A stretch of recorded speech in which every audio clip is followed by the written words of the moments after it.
Peter Klein wasn't looking for love. Not really. Not after the divorce. Not after the nights he spent staring at his ceiling fan in Topeka, Kansas, wondering where the last 20 years had gone. He was 43, a mechanical engineer with a modest house, a dog that didn't listen, and a routine so predictable it could have been programmed by a robot. When his longtime business partner, Carl, invited him on a trip to Nigeria to explore a new supply chain opportunity, Peter saw it as a way to shake off the dust, not to fall in love. Certainly not to die by the hands, or rather, the soul, of a woman he barely knew. They landed in Lagos and then drove west to Ibadan, a city bursting with color, life, and contradictions. The sun felt hotter, the food spicier, the people louder, freer. Peter loved it. There was a kind of chaos here that made him feel alive again. But nothing caught his attention like her. She was standing near the edge of a crowded open-air market, laughing with a vendor over the price of plantains. Her name was Amarachi. She looked like a goddess carved from firewood, long limbs, glowing skin, and eyes that didn't just look at you, they read you. She caught Peter staring and smiled like she'd been waiting for him all her life. It was the kind of moment that only happens in movies or nightmares. She approached him first. Her English was decent, but laced with that musical Yoruba lilt. She asked why a man like him was walking around Ibadan alone. Peter chuckled and said he was looking for parts, mechanical ones, for an engine project back home. Amarachi tilted her head and replied, "Maybe you're the one being rebuilt." He should have walked away right then, but he didn't. He asked her to lunch. She said yes. And over grilled goat meat and palm wine, something strange and heady began to unfold. She was warm, direct, funny, and yet something about her felt ancient. She spoke about life and death like they were neighbors. When Peter mentioned his fear of growing old alone, she looked him dead in the eye and said, "No man is alone if his spirit is bound." By the end of the week, he had deleted his Tinder app. In 3 weeks, they were engaged. He didn't even know her middle name, but somehow that didn't seem to matter. Carl pulled him aside before the wedding and whispered, "Pete, you sure about this? She's intense." Peter grinned and replied, "That's the point." The wedding was held in Amarachi's village, miles off any paved road, where satellite phones barely worked and the air smelled of firewood and crushed herbs. Peter was the only white man in a sea of Yoruba celebrants, all dressed in bright patterns and chanting rhythms that made his chest shake. He laughed, danced, and drank. But as the ceremony deepened, the tone changed. He remembered sitting shirtless in a circle of elders as they chanted in a tongue he couldn't understand. One of them, a gaunt man with white powder smeared across his face, held a chicken over Peter's head and sliced its throat. The blood ran into a bowl already filled with honey, dark rum, and reddish earth. Amarachi stood beside him in white, her eyes locked on his, unmoving. They smeared the mixture on his chest, neck, and tongue. One woman whispered something in Amarachi's ear, and she replied with a phrase that made everyone go quiet. Peter didn't ask what it meant. He thought it was culture, a beautiful, wild tradition, something to tell his friends back home.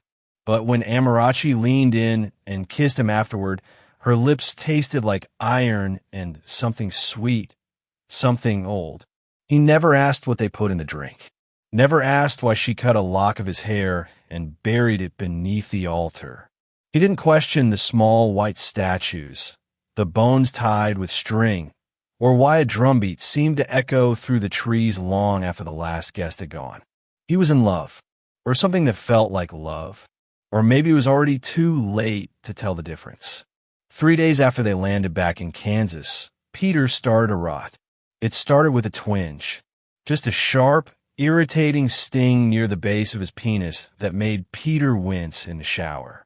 He figured it was nothing, a heat rash, maybe, or the result of some overly enthusiastic honeymoon friction. But by midday, the twinge had turned into a burn. By nightfall, it was a throbbing ache that made him walk with a limp. Amarachi barely reacted when he told her. She tilted her head, offered a soft and went back to slicing mango at the kitchen counter like he'd just mentioned the weather. "I think something's wrong," Peter said, pulling down the waistband of his sweats to show her the redness, the swelling. She glanced, blinked slowly, and said, "It's your body adjusting." "Adjusting to what?" he asked. "To me." He laughed, half expecting her to join in. She didn't. Her face was a mask, serene, unreadable. The next morning, the smell hit him. It was faint at first, like sour milk or damp leaves. But by the time he sat down in the ER waiting room, it was unmistakable. Rot. Something was dying between his legs. The nurses moved fast. Blood work, urine samples, a CT scan. They tested him for every STI in the book. Chlamydia, gonorrhea, syphilis, HIV, nothing. Not a single pathogen showed up. His white blood cell count was elevated, but there was no fever. No infection they could identify.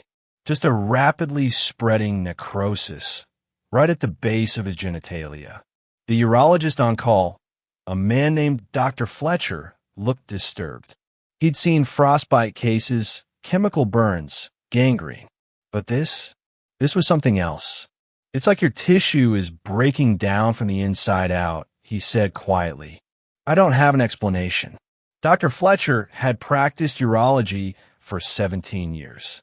He'd worked with veterans who'd stepped on IEDs, men who'd suffered chemical burns, prisoners with mutilations from gang punishments. But when he saw Peter Klein's scans, he went silent. Later that night, he opened a private audio journal. It was something he'd started during his residency, a habit to process difficult cases. This time, his voice trembled. Patient, male, 43, post-honeymoon. Presenting symptoms. Internal necrosis of the penis and scrotal base without any biological cause. No infection. No fungal, viral, bacterial explanation. Negative for all STDs. Histology shows tissue degradation at a cellular level, but without any metabolic trigger. No fever. No immune response. It's as if the body itself has been rejected, as if the flesh no longer wants to belong to the host. He paused the recording, took a sip of whiskey, hit resume. "This isn't medicine. It's something else. And I shouldn't say this, but I saw something today that, Jesus, I've never seen before." Under UV contrast, the affected tissue glowed, dimly, a pale green, like phosphorescence. Not possible, but it's there. And the pattern it formed looked almost intentional. Like writing, like glyphs. The next morning, Fletcher tried to bring it up at the weekly case review. The room went still. Another doctor, a woman in her late 50s who had worked with the CDC during the West Nile outbreak, leaned in and whispered, "Is it Peter Klein?" Fletcher nodded. She pushed a manila folder toward him. Inside, photocopies of redacted pages, scribbled across the top. Category red, OBI/003, cultural contagion, case not to be cited. The folder was old, yellowing. One photo inside showed a man in Nigeria, early 2000s, with similar skin discoloration on his torso and groin. The image had been blurred along the edges, as if whoever edited it didn't want to reveal what was growing from inside the body. There were no signatures, no official agency logos, just a stamp on the last page. Sacrificial pathology. Do not pursue. Dr. Fletcher never brought it up again. But that night, when he returned to his apartment, he found a feather. Thin, black, nestled on his windowsill from the inside. He lived on the 14th floor. He closed the blinds. He never returned to Peter's case. They scheduled an emergency debridement, cutting away the dead skin to prevent the spread. Amarachi didn't come to the hospital. She didn't answer his texts. When he got home, she was sitting in the dark living room, watching the blank TV screen like it was telling her secrets. "I need to go back in," Peter said, limping. "They think they might have to remove part of." She turned to him slowly. Her voice was low, almost bored. "It has begun." He froze. "What has?" She stood and walked past him, her shoulder brushing his. "You should rest now. The body remembers what the mind forgets." That night, Peter couldn't sleep. The pain was unbearable, but it wasn't just physical. It was personal, like something inside him hated him. He tossed and turned, drenched in sweat, groaning in silence. At 3:12 a.m., he woke up to the sound of chanting. Low, rhythmic guttural, coming from the bathroom. He got out of bed, slowly, clutching his side. The house was dark, but the bathroom door glowed faintly under its frame. As he crept closer, he heard her voice, Amarachi, but it wasn't her voice. It was deeper, layered with something ancient, something not human. Ogan, bo emiri, P3nis. Peter burst in. Amarachi stood naked in front of the mirror. Her reflection didn't move. Her lips were still, but the sound kept coming. Her eyes were rolled back in her head, and her chest was streaked with ash and something red, blood or wine or both. The reflection smiled. Peter stumbled back and slammed the door. The next morning, Amarachi was gone. No note, no keys, just a faint circle of white chalk on the bathroom floor and a single feather resting in the sink. Peter's penis had turned black by then, and that was only the beginning. By the time Peter returned to the hospital, the nurses didn't bother asking what brought him in. One look was enough. The rotting had advanced. The tip of his penis was necrotic, the shaft discolored like overripe fruit. The smell was unbearable, soaked into his skin, into his clothes. Even morphine couldn't dull the pain anymore. Dr. Fletcher didn't mince words this time. "We need to remove it," he said, calm and clinical. "Immediately. If the necrosis spreads to your abdomen or bloodstream, you won't survive." Peter blinked at the ceiling, mouth dry. His lips moved, but nothing came out. No questions. No protest. No time to process the fact that he was about to be surgically castrated at 43 because of something no one could explain. The surgery lasted 4 hours. When he woke up, there was nothing left but bandages and shame. But the worst part? The pain was still there. Phantom, maybe. Or maybe not phantom at all. 2 days later, Peter checked himself out against medical advice. Amarachi still hadn't returned his calls. Her number went straight to voicemail. Her social media accounts were wiped clean, every trace of her presence online scrubbed like she never existed. He returned to their house and searched every inch. Her clothes were gone. Her suitcase, even her toothbrush, like she had packed for this moment. Like she knew. But she'd left one thing behind, a small wooden box on the nightstand. No lock, no hinges, just carved symbols on all sides, snakes, eyes, open mouths with jagged teeth. Inside was a tightly bound bundle of dark red fabric. Peter unwrapped it slowly. Hair. His hair. A small braid of his own hair, twisted together with what looked like blackened fingernails and a clump of dried mud. There was also a scrap of paper. The handwriting wasn't hers. It looked ancient, ink faded and jagged. Ebo and I, Okan Rianai Fimo. You are the offering. Your soul has been sealed. Peter's hands trembled. He dropped the box and backed away, nearly tripping over the bed frame. He needed answers. Not from a hospital, not from a priest. He called a man named Olu, a Nigerian acquaintance of Carl's who had helped them with translation work during the trip. Olu lived in Texas now, but when Peter explained what was happening, there was a long silence on the other end of the line. Then a deep sigh. "I warned Carl not to let you go to that village," Olu said. Some places aren't meant for outsiders. Peter told him everything: Amarachi, the wedding, the chanting, the pain. You didn't marry a woman, Olu said flatly. You married a Babalawo, a priestess of Ogan.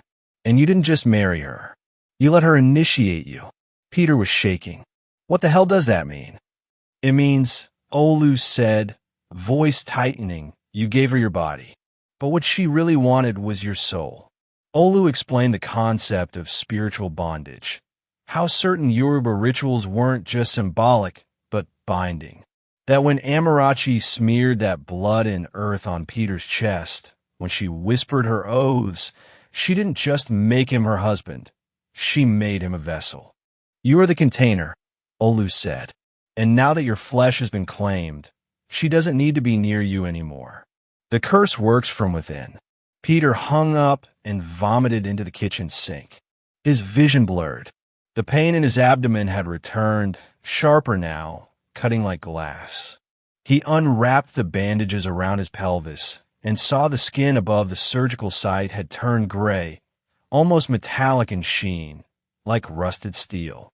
Thousands of miles away, in a village nestled in the dense forests of Oyo State, Nigeria, an old woman sat beneath a fig tree, grinding kola nuts with a stone bowl.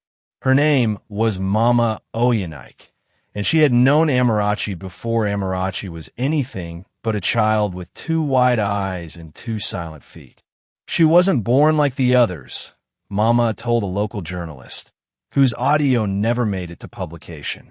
She came out with a cord wrapped 3 times around her neck but didn't cry, just stared. The villagers whispered that Amarachi had been called. At 6, she wandered into the forest during the festival of Amr and didn't return for 3 days. When she came back, her dress was torn, her legs bleeding, and in her hand, a carved stone mask with no mouth. She never said where she got it, Mama Oyanike said. But that night, the river behind our village turned black. At age 12, Amarachi performed her first ritual of severance. A man from the city had come seeking power, wanted his enemies gone, wanted to rise in the ranks of politics. He disappeared 2 days after meeting her. His car was found at the edge of the forest, doors open, engine running. Inside, only a single black feather lay on the seat. The elders of the village, once fearful, began to revere her. Some called her Omo Ayaba, child of the spirit bride. Others refused to speak her name. By 16, Amarachi no longer ate with the others. She drank only from calabash bowls painted with red lines. She never slept beneath a roof, only under the stars. And she was always seen whispering to herself, except no one heard her real voice anymore. Just the sound of drums, even when there were none. When she vanished at 18, leaving behind only a goat's skull and a feather embedded in a bowl of ash, Mama Oyanike knew. She was going to find him, the old woman said. Her Igbo, the one whose soul was waiting to be taken. Peter Klein's name never passed through her lips. But when she was shown his photo later by a researcher investigating Amarachi's past, Mama simply nodded, closed her eyes, and whispered. He walked into the forest without knowing it, and no man comes back whole from there. And then he realized something else. There were marks forming along his lower belly. Symbols. Snakes. Eyes. Open mouths with jagged teeth. The same ones that were carved into the box. The curse wasn't stopping. It was spreading. Peter didn't sleep for 3 days after that. He couldn't. Every time he closed his eyes, he saw her, Amarachi, standing barefoot in the dirt, her white dress soaked in blood, her eyes black, bottomless. Sometimes she was whispering. Sometimes she was laughing. Once, she crawled across the ceiling of his hospital room in a vision so vivid he screamed loud enough for a nurse to run in and sedate him. But even drugs couldn't knock him out for long. The pain always pulled him back. Not just in his body, though that was excruciating, But in his mind, in his soul, like something had sunk its claws in deep and was dragging him downward. He stopped taking phone calls. He blocked Carl. He ignored Olu. He stopped opening the blinds. Stopped showering. All he could do was sit in the dark, listening to the ticking of the kitchen clock, wondering how much longer he had before whatever was inside him took the rest. On the sixth night, he felt something move under his skin. It was subtle at first, a twitch in the belly like gas or a muscle spasm. But then it slid, shifted, crawled. He ripped his shirt off and stared at the patch of gray skin below his navel. It was bulging slightly, pulsing with a rhythm that wasn't his heartbeat. He pressed on it. Whatever it was pushed back. Peter screamed. The next morning, he showed up at the ER barefoot and wild-eyed, clutching his gut like he was holding in a demon. The doctor on shift, a young man named Raj Patel, was stunned by what he saw. The surgical wound had healed improperly. The surrounding tissue was rotting. But beneath that was something foreign. They rushed Peter into surgery again, this time to explore, see if an object had been left behind, or if there was an aggressive infection. What they found defied logic. Deep within his abdominal wall, wrapped around a cluster of nerves and blood vessels, was a mass. Not cancerous, not organic in the traditional sense. It was dark, fibrous, and hard, like petrified wood. When they removed it and sent it to pathology, the lab technician asked if it had come from an archaeological site. It wasn't made of human tissue. Peter awoke from anesthesia groggy and confused, but one thing was clear. The thing inside him was gone, or at least part of it. The pain was still there, but different, less consuming. For a moment, he allowed himself to hope. That night, as he lay alone in the hospital bed, he heard a soft humming. It was coming from under his pillow. He reached beneath it and pulled out something small, cold, and wet. A feather.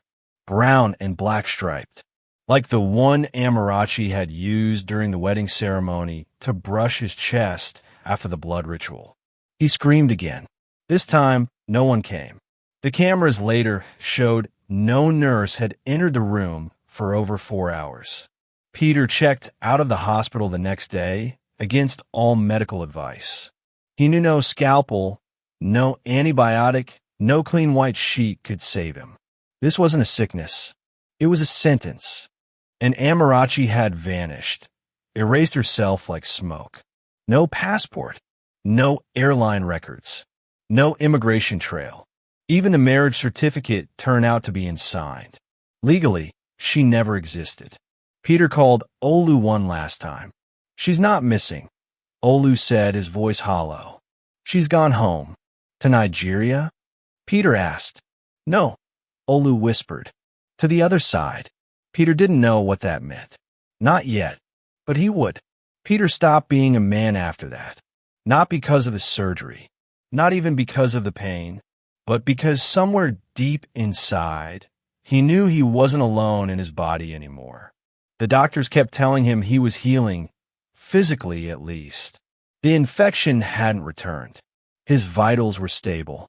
The strange mass they'd removed, no biological match, no explanation, nothing in any medical textbook.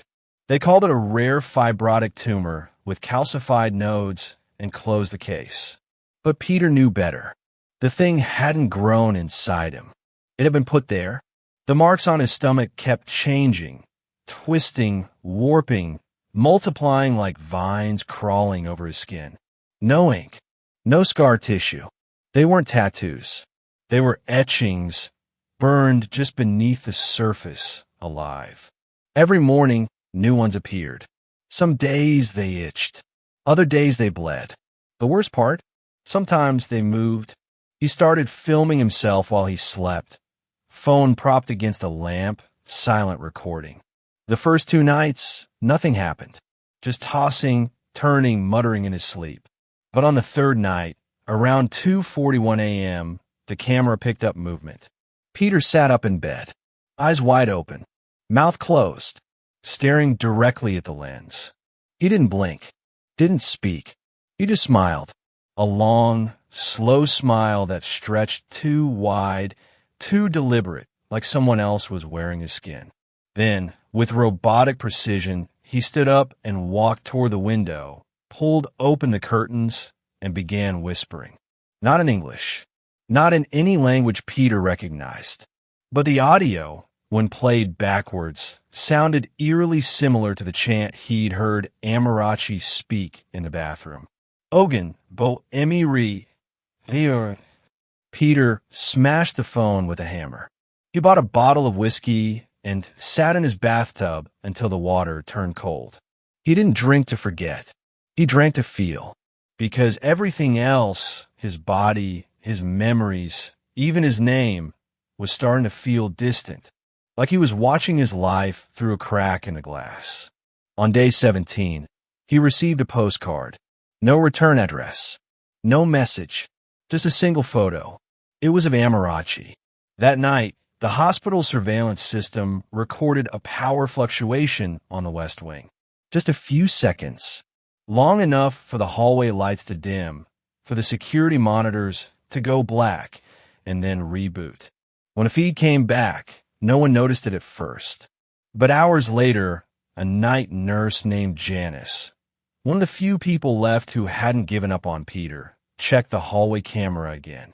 There she was, Amarachi, not as a blur, not a shadow, clear, fully visible, standing barefoot at the end of the corridor, hair loose, skin glowing faintly in the flickering light. She wore the same white dress from the wedding in Nigeria, now stained red from the hem up. In her right hand, she held something Janice couldn't identify. Some said it was a feather. Others swore it looked like a curved blade. The feed showed her walking, slow, deliberate steps, past 4 rooms, all with sleeping patients. One of those patients, room 414, was a man recovering from heart surgery. His monitors flatlined at 3:18 a.m. No cause of death. She stopped at room 416, Peter's room. But here's where it gets strange. The footage cuts out for exactly 1 minute and 44 seconds. When it resumes, Amarachi is gone. No trace. No shadow. The hallway is empty. Inside Peter's room, the camera caught him sitting up violently in bed, gasping, eyes bloodshot, mumbling over and over again. She's here. She's here. Nurses rushed in. They found him drenched in sweat, screaming, pointing at the corner where no one stood. On the floor beneath his bed, written in dark red streaks, was a familiar symbol, one that matched the carvings on the wooden box left in his home. A serpent swallowing its own tail, surrounded by eyes. The blood used to draw it, not his.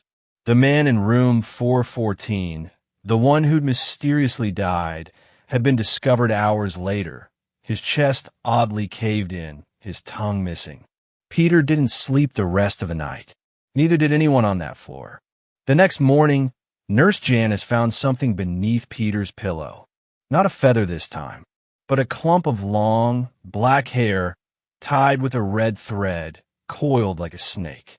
Taken in the same Nigerian village where they married, but she was young, maybe 19, wearing the same white dress, standing in front of the altar. In her hands, a skull. Small, weathered, human. And on the back, written in red ink, one word. Found. Peter collapsed. He was found by a neighbor 2 days later, barely conscious, severely dehydrated, lying in a pool of his own vomit. They took him back to the hospital. But this time, the doctors noticed something new. The rot was back. Not at the surgical site. This time it was spreading from inside his abdomen, near the liver. The scan showed an odd black shadow, dense, unmovable, like stone. They wanted to biopsy it, but Peter refused. He knew what it was. Another gift. Another seed. He asked to speak to a priest. The hospital brought in a local pastor. Peter told him everything. The wedding. The blood. The marks. The thing under his skin. The priest didn't laugh. Didn't interrupt. He just whispered, "There are powers in this world that do not fear God. Peter asked him one question before being sedated again. Can a soul be stolen? The priest didn't answer. He just laid a hand on Peter's chest and prayed. Peter didn't sleep that night. He just stared at the ceiling tiles and counted the cracks. 1, 2, 347. And then he blinked, and she was there, Amarachi, standing at the foot of his bed, smiling. You belong to me now, she whispered. Then she vanished. No one else saw her. But Peter didn't need witnesses. He already knew. Peter died 19 days later, but not in the way the doctors expected. His vitals never crashed. His heart never stopped. There was no seizure, no hemorrhage, no code blue. One moment he was breathing, eyes wide open, staring at the ceiling. And the next, he just wasn't there anymore. At first, hospital staff assumed it was a monitoring error. Machines sometimes failed. Sensors lost connection, but a full systems check found no faults. Peter had been there, present, conscious, breathing, and then on. In the days that followed, the hospital's internal review board initiated an inquiry.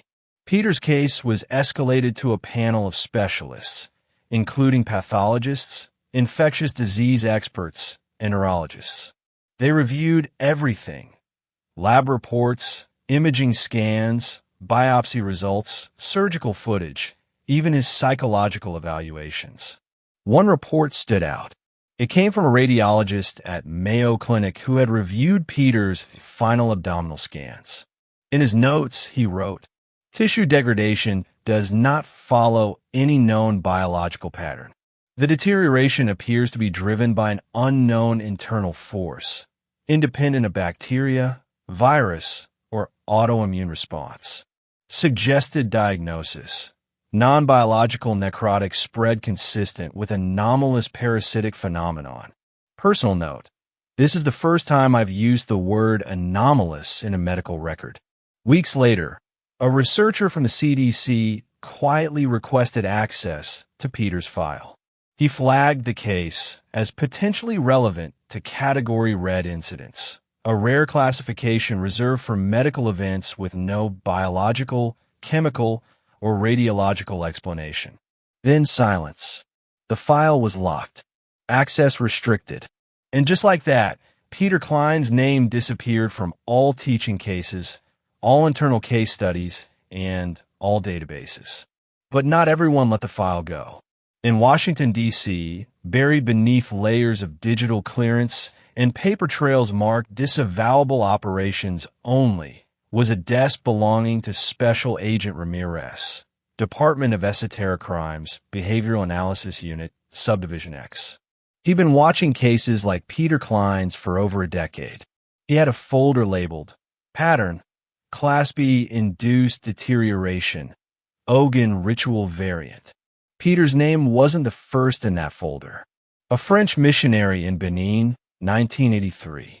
A German backpacker in Togo, 1996. A Marine stationed in Lagos, 2008. All men, all with similar symptoms. All had partnered with women involved in local Yoruba communities. Each one was reported to have died of organ failure or autoimmune collapse. In reality, every autopsy was inconclusive. Every tissue sample, corrupted or missing. Every woman vanished. Ramirez had tracked these threads through layers of folklore, government redactions, and whispers in forgotten intelligence briefings. There were references to something called IPEMI in old British colonial reports, always followed by unexplained deaths and the phrase Ogan bride confirmed suppress. The most disturbing note came from a declassified 1999 CIA field memo out of Nigeria. If confirmed, Ogan ritual is active in target village. No engagement recommended. Initiated males cannot be recovered. Secondary contamination risk high. Repeat, do not extract. And now there was Peter Klein. Ramirez requested the body. Denied. Requested access to the room. Denied. Requested Peter's home artifacts. Also denied. He filed one final report, stamped internal eyes only, containing a single paragraph. Subject's death and disappearance align 1:1 with offering protocols detailed in suppressed Ogan bride cases. Entity believed to be active. Recommendation: classify Amarachi Ayaba as Tier 1 non-human asset. Threat level: ritual sovereign. He never received a response. 3 weeks later, Ramirez resigned. According to co-workers, he left his badge, gun, and a single black envelope on his desk. Inside was a map of Nigeria, and drawn in red ink. A circle around Abadan with a handwritten note. She's still choosing. Doctors whispered about it in the halls, calling it the man who rotted without cause. Some believed it was an undiscovered disease. Others believed it was something worse, something that lived between science and superstition. Whatever it was, none of them ever spoke of it on the record again.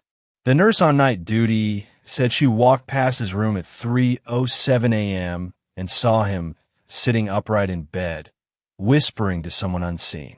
She thought maybe he was on a call or praying. By 3:09 a.m., when she returned with medication, he was gone. Not dead, gone. His hospital bed was empty. The machines still beeping, for still dripping. Monitors flatlining, but no body. No trace. Only one thing remained. A single black feather on his pillow. Security footage from the hallway showed nothing. No exit. No visitors. No alarms. It was as if Peter Klein had simply dissolved into air. For weeks, hospital administrators scrambled to explain the disappearance.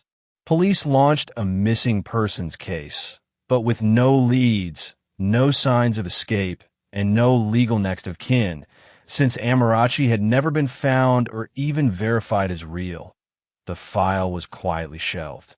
His home was sealed and put under investigation. That's where they found it. The box. It was sitting in the middle of the living room, like it had been waiting. But now it was open. Inside were the same carvings, same symbols.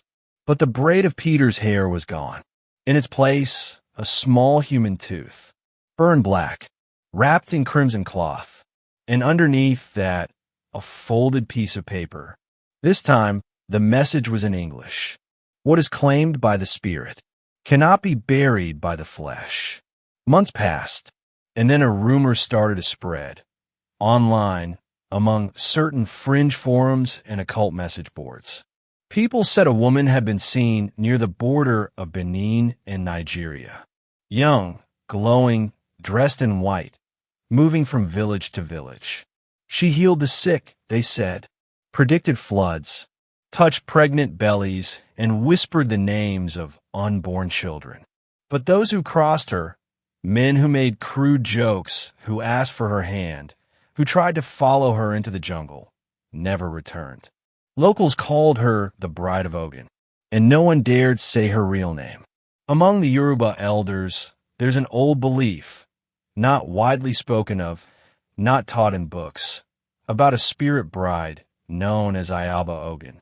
She is said to be the mortal woman chosen once every generation to carry the will of the god Ogan, the Orisha of iron, war, blood, and fertility.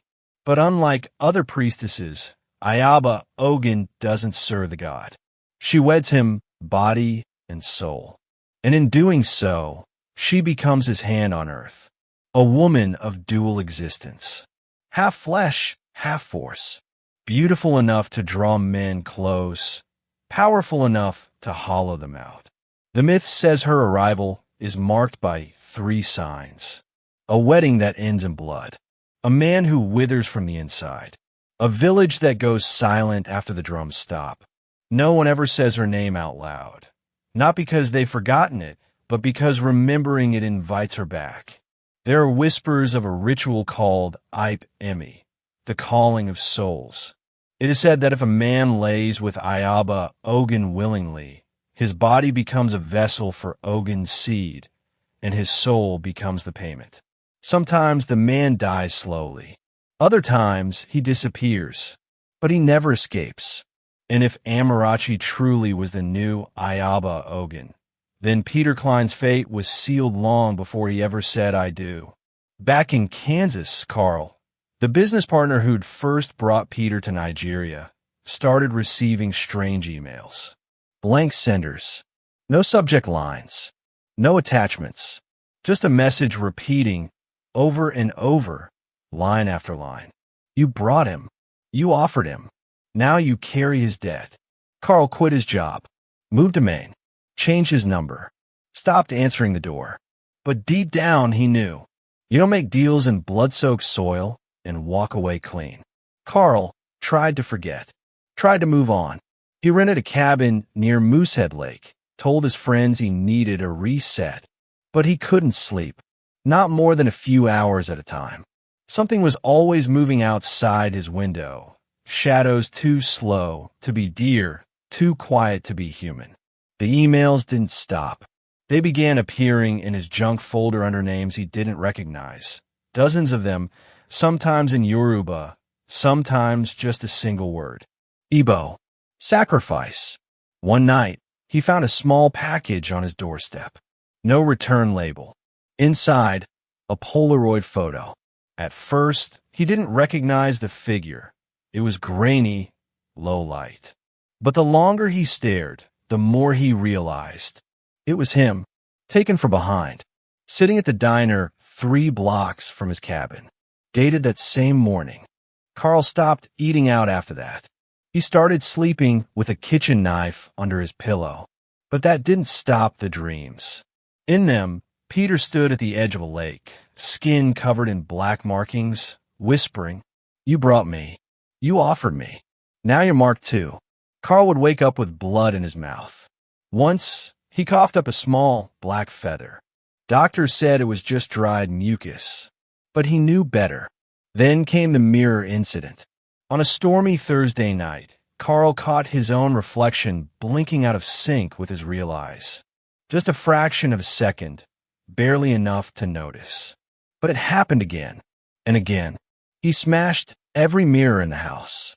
When a local priest finally agreed to visit, Carl sobbed through the confession, but the priest didn't bless him. He just stared at the burnt edges of the Polaroid and muttered, "The stain doesn't come from sin. It comes from pact." Carl hasn't spoken to anyone since. And somewhere, deep in the woods of Maine, a man sits in silence, counting feathers on his porch each morning and waiting for the god of iron and blood to come collect what he's owed. Peter didn't. And Amarachi? She never needed to kill him. She just needed him to say yes. 6 months after Peter Klein disappeared, Cassandra Bell, a 27-year-old night nurse at the same hospital, quietly resigned. No formal notice. No farewell party. Just a text to her supervisor that read, "I think something followed me home."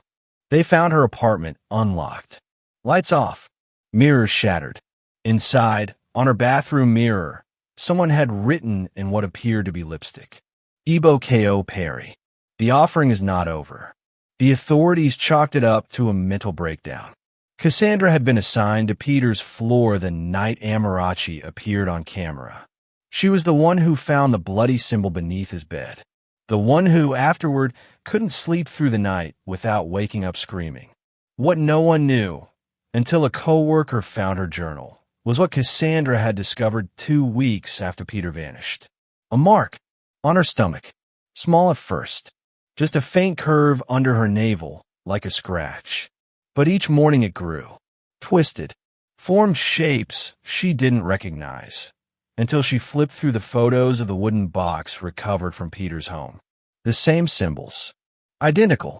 In one journal entry, dated May 11th, she wrote, "I thought I saw her last night, in the corner of my bedroom.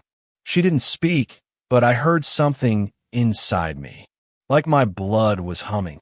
By May 16th, Cassandra booked a one-way flight to Lagos. Her family hasn't heard from her since. All that remains is a voicemail left on her sister's phone, timestamped 2:39 a.m. the night before she left. In it, Cassandra whispers, "She said I'm next. She said I was chosen. that my womb will hold what the last man could not. I don't know what that means, but I can feel it growing. Then a click, then silence, then a sound that, according to audio analysts, resembled drumming in reverse. There's no gravestone for Peter Klein, no funeral, no obituary, just a small note buried in a forgotten police file that says, presumed deceased, body not recovered. But some say he's not dead. Not really. A truck driver in Georgia claimed he picked up a barefoot man on the side of the road. Sunken cheeks, hollow eyes, the smell of dirt and rust trailing behind him. Said the man didn't speak much, just mumbled something about a woman in white and a God who eats men whole. When the driver stopped for gas, the man vanished. Others have told stories of a pale figure wandering Nigerian backroads, his skin marked with twisting black lines, his eyes glassy and lost. He speaks to no one, eats nothing, just stares into the trees like he's waiting for something to crawl back out. But the official story is this. A man named Peter Klein married a woman in a foreign land, and days after bringing her home, his penis began to rot, until there was nothing left of him but a feather and a curse. What happened to him is still debated. Science couldn't explain it. Law couldn't prosecute it. Faith couldn't save him. Some say he was the victim of an elaborate con. Others say he was punished for lust, for marrying too fast, too blindly. But those who know, the ones who've studied the old ways, who understand what it means to be bound by blood and bone, they tell a different story. They say Peter Klein became an offering, a vessel for something far older than love. Because when you mix desire with desperation and wrap it in ritual, what you get isn't romance. You get sacrifice. So the next time you find yourself falling headfirst for someone too perfect, too sudden, too hungry, look for the signs, the feathers, the blood, the whispering at 3 a.m., and ask yourself this one question. Are you falling in love or being claimed?